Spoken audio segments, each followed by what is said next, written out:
We have been talking about the role of a DPO with respect to data privacy in general and with respect to various compliances worldwide. In this video, we are going to talk about some of the ethical concerns that a DPO should address while performing his duties. Welcome to my YouTube channel where you have been watching new content on data privacy on a daily basis. So let's quickly touch base again on what are the key roles of a DPO.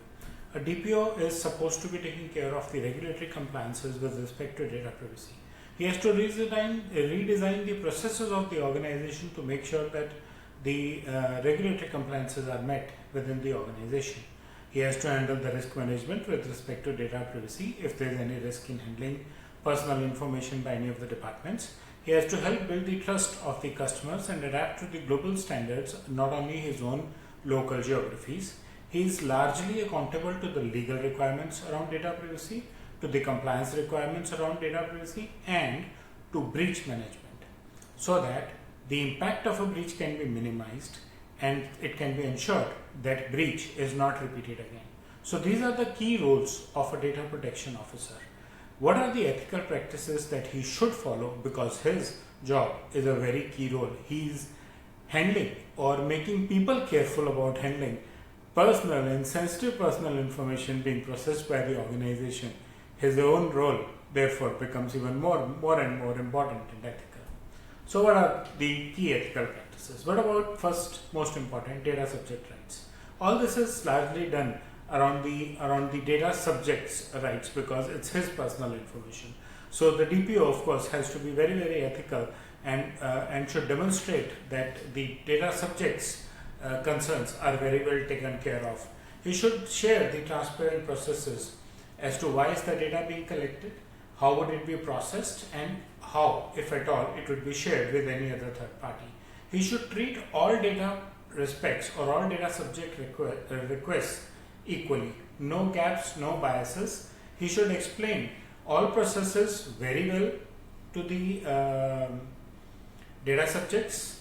He should explain them their rights very well and should address them in time with appropriate information. Things like consent withdrawal, things like right to object, right to data portability, they should be easily accessible by the data subjects. It is very important because the entire compliance of privacy is around enhancing the comfort or the trust that a data subject has on your organization and your data handling practices. So data subject rights are very important. Then you come to conflict of interest. He cannot get biased. There would be like, I've been talking in all my videos that one data record, personal information also, is being handled across many departments. By the marketing to convert it into sales, by the sales converting into billing getting payments forwarding it to the support team for implementing and providing services. So the ethical practices are to be built, and it should be independent of any bias towards any individual or any department within the organization.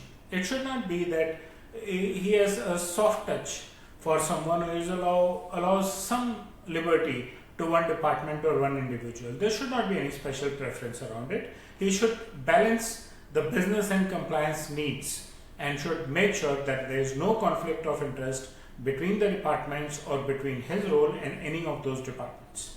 Then it comes to confidentiality and data integrity, which is the most important part. The data has to be secure. It cannot be allowed to get into an unauthorized access mode. It cannot be shared without permission. It cannot be available just like that. So he has to ensure confidentiality of data. He has to follow the security CIA triad. We have talked about it. We have several videos about security privacy enhancement techniques on my channel, so you can go through them. He should help prevent unauthorized access, keep the data integrity intact and very secure, build a good backup system so that if in case the primary data is lost, it is recoverable. That's what CIA is: confidentiality, integrity and availability of the information. And he should perform regular audits and drills on security as well to ensure that his organization is handling personal information very well. And there are other best practices, for example, his own proactive reporting. He should tell the stakeholders, he should tell data subjects, he should tell IT department about the risks proactively, not wait for a risk to happen or a breach or an incident to happen. He should document all the processes very well, imbibe privacy by design into them. You can go through the privacy by design video to get more information on it.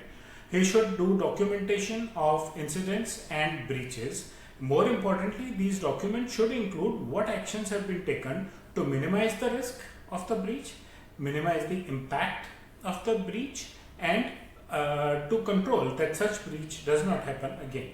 He should help raising privacy awareness and conduct internal trainings so that people are comfortable handling personal information and they are handling personal information the way it is supposed to be handled.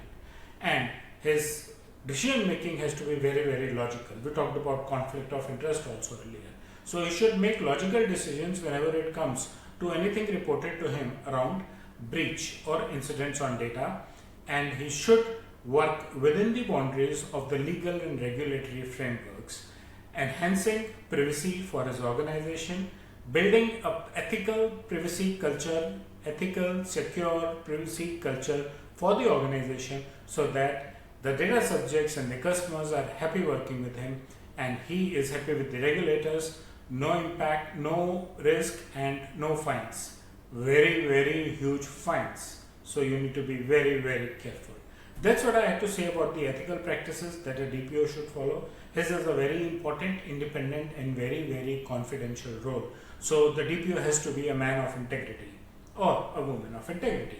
I hope you like my content, so please press the like and bell icon. Share your feedback in the comment section. Share my video and my channel with your friends who need to learn more about data privacy, to maybe build their career in data privacy. Need any help? My contact details are there at the description for this video. And if you have not already done, then please subscribe to my YouTube channel. Thank you.